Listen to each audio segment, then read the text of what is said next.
cholesterol by 35 to 40%. Ano bang items usually mo binibili niyo pagka nag-shopping kayo, mommy? Mga dress niya. Dress. Ay, kayo po, mga dress niyo din. Masyadong mahilig sa damit. So para lahat kay Joyce. Opo. So anyways, minimix na po ni mommy ngayon yung ating kamote with our tofu. At ang ating kamote or sweet potato contain iron, which helps in red and white blood cell production, resistance to stress, and proper immune functioning. Lagyan na natin yung ating all-purpose flour para magdikit-dikit siya. Yun yung binder natin. Para mas maging masarap ang ating dish, lagyan na natin siya ng new Ajinomoto Ginisa Flavor Seasoning Mix.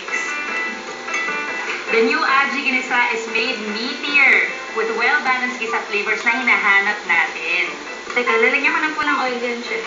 Sige, para...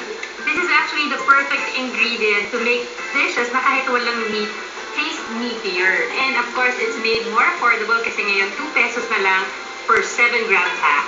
Tama nga naman. Pwede init mo na yung mantika para ready na mamaya for pan fry yung ating tofu and kamote patty burger. Gutom eh. So, mommy, pwede na itong gawing patty. Yes. Okay. Alam mo, usually ginagawa ko, binibilog ko muna siya para firm siya, tapos igagano. Aba? Sige, gawin natin ngayon. Tama nga naman para compact, ano? Sige, kuha muna ako ngayon. Ganito, mommy. Ganito ba? Ganyan? Tama ba? Yes, Chef Minda. Tama po ba yung ginagawa? Okay naman po. Yan, lipat na natin siya ngayon dito.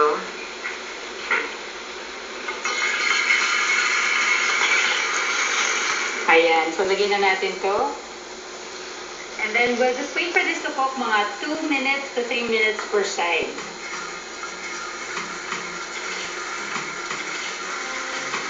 Ayan, lagay na natin to. Mami, pakitulungan na lang ako sa pang-plating natin. Ayan. Ang ating sweet potato nga pala is a good source of magnesium, which is the relaxation and anti-stress mineral. So, Mami, kamusta dyan yung ating lettuce? Para na meron tayong greens. And now we're ready to eat. Okay na. Diba, ang ganda ng kulay. Meron tayong dito orange, and then may greens, and then may violet. Parang, Mami, kain na tayo. Go ahead, try it. Sige, lagyan na tayo. Thank you. There you go.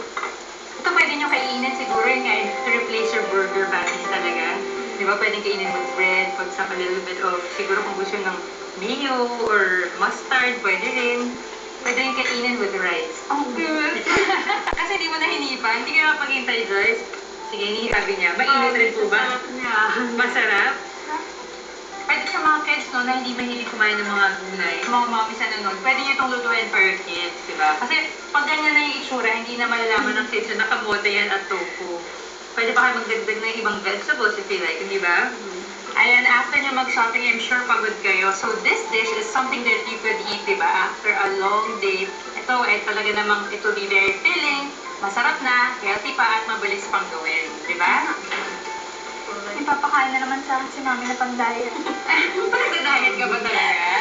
Pag-diet ako na. Some people eat to live, others live to eat. Whichever you are, remember it's easy to make nutritious food that is also delicious. Enjoy life. Eat well, live well.